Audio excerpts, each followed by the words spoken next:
पानी हमारे ग्रह की जीवन रेखा है। यह विशाल महासागरों से लेकर छोटी से छोटी बारिश की बूंदों तक हर जगह है। लेकिन क्या आपने कभी सोचा है कि पानी कैसे यात्रा करता है? यह नदियों से बादलों तक और वापस कैसे जाता है? इस अद्भुत प्रक्रिया को जल चक्र कहते हैं। जल चक्र विभिन्न अवस्थाओं से गुजरते हुए पानी की एक निरंतर यात्रा है। यह एक प्राकृतिक चक्र है, जिसका अर्थ है कि यह बार बार दोहराता है। यह चक्र पृथ्वी पर सभी जीवों के लिए महत्वपूर्ण है, छोटे से छोटे कीड़े से लेकर विशाल व्हेल तक। इसके बिना हमारा ग्रह एक बहुत ही अलग जगह होता। जल चक्र को समझने से हमें जल संरक्षण के महत्व को समझने में मदद मिलती है। यह इस बात पर प्रकाश डालता है कि हमारे ग्रह की प्रणालियां कैसे एक दूसरे से जुड़ी हैं। आइए इस आकर्षक यात्रा पर करीब से नजर डालें। हमारी यात्रा वाष्पीकरण से शुरू होती है। यह वह प्रक्रिया है जहां पानी तरल से गैस में बदलता है, जिसे जल वाष्प कहते हैं। बारिश के बाद सूखते हुए गड्ढे की कल्पना कीजिए। इस परिवर्तन के लिए सूर्य की गर्मी ऊर्जा प्रदान करती है। पानी जितना गर्म होता है, उतनी ही तेजी से वाष्पित होता है। वाष्पीकरण न केवल गड्ढों में, बल्कि बड़े पैमाने पर महासागरों, झीलों और नदियों में होता है। यहाँ तक कि पौधे भी वाष्पोत्सर्जन के माध्यम से जल वाष्प को हवा में छोड़ते हैं।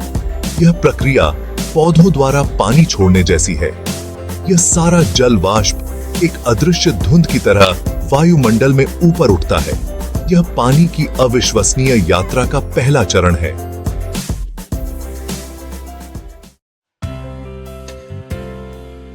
जैसे जैसे जल वाष्प ऊपर उठता है, यह वायुमंडल में ठंडे तापमान का सामना करता है। यह शीतलन जल वाष्प को संघनित करने का कारण बनता है। संघनन वाष्पीकरण के विपरीत है। यह तब होता है जब जल वाष्प वापस तरल पानी में बदल जाता है। गर्म दिन में एक गिलास ठंडे पानी के बारे में सोचें। ग्लास पर बनने वाली पानी की बूंदें क्रिया में संघनन है।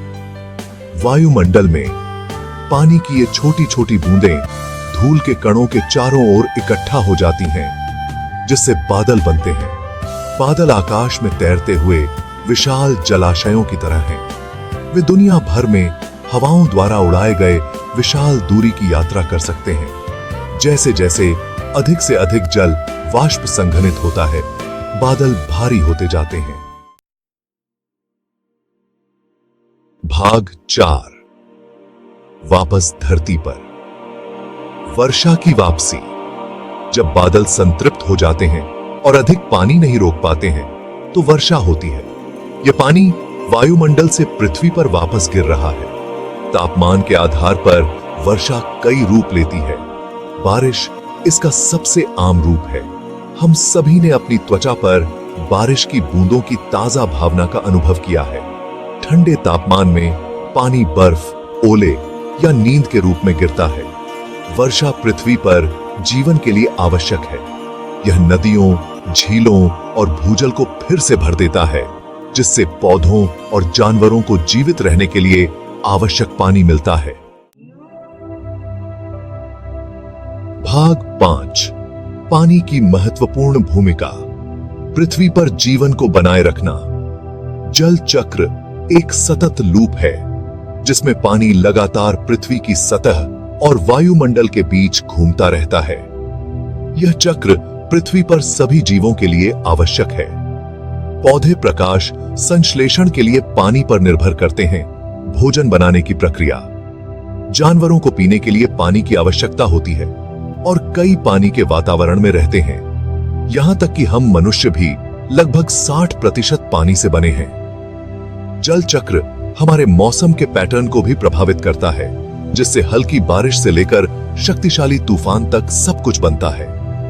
जल चक्र को समझने से हमें जल संरक्षण के महत्व को समझने में मदद मिलती है।